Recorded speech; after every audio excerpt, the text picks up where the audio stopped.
Joining me now on the Daily Ledger Page 5 beat from Nashville, Tennessee, economic analyst, hedge fund manager, and contributor to Forbes and other major business publications, Thomas Landstreet. Tom, if Donald Trump can achieve his goal, and that is effectively fair trade with no more theft of U.S. intellectual property, the trade imbalance issue, I think, kind of goes away. To me, the trade imbalance is nothing more than, for example, Graham Ledger wants to buy a few products from China that I can't get here in the United States.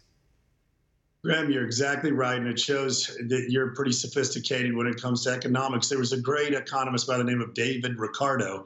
He wrote a very important book called The Gains from Trade. And if you make something that I need and I can't make it as well as you, it makes all the sense in the world that we would trade. So the creation of a trade monster in China is the wrong narrative. And it truly is. I will also say that trade deficits in and of themselves are not a problem. And they are right, by the way, China is on those statistics. You could look at the Apple iPhone. You know, they make their screens in Malaysia, and the chips may be made in South Korea, and they're brought into China and assembled in China.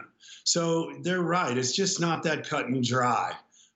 So I think they're right on this case. And it's interesting what's going on here. If you look at some of the individual sectors, we have what's going on with Huawei right now, of course, being blacklisted, but that now is creating other scenarios. Qualcomm is cutting off effectively, I guess, doing business with Huawei. We have Google saying, hey, we're not going to be involved with you anymore. I guess some of this has to do with national security concerns, and they are valid. On the other hand, we have winemakers in California, for example, who have worked hard to open up those markets. And so when you step back and you look at this in the context of the trade war, to me, Thomas, it says that we're creating an environment that we really don't want to sustain over a long period of time. What I would call market dislocation is happening right now versus the free market. You're absolutely right once again. And I will tell you that, what caused China? What made American companies originally outsource to China? Did anybody ask that question? Well, I have an answer that I'd like to propose. One is high minimum wages here, labor regulations that make it more expensive to hire and employ people here. How about the Affordable Care Act that mandated that you cover people for insurance if they work over 30 hours a week? These companies don't have to pay for health care in China.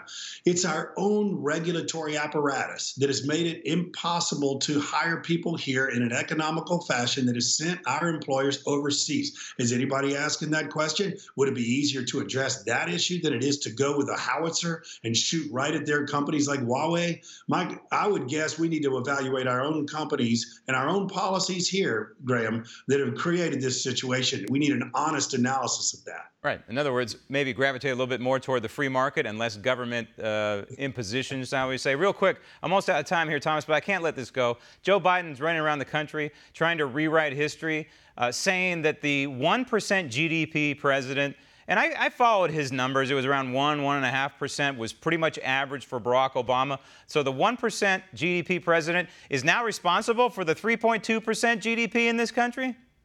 Well, he's a politician. You can only expect him to try to pass that narrative. The bad thing is he cites that terrible stimulus plan of $900 billion, which, by the way, incentivized people for something other than work effort that had no what they call multiplier effect in the economy. It actually created a ton of debt. And remember, the line items we discussed together last week, when the federal budget deficit's increasing, the biggest increase is the interest on the federal debt, which is the legacy of Obama's policies that are still hurting us. And I think number 2 or number 3 is Health and Human Services, which is the aforementioned Obamacare. Thomas, thank you. Want to see more videos like this?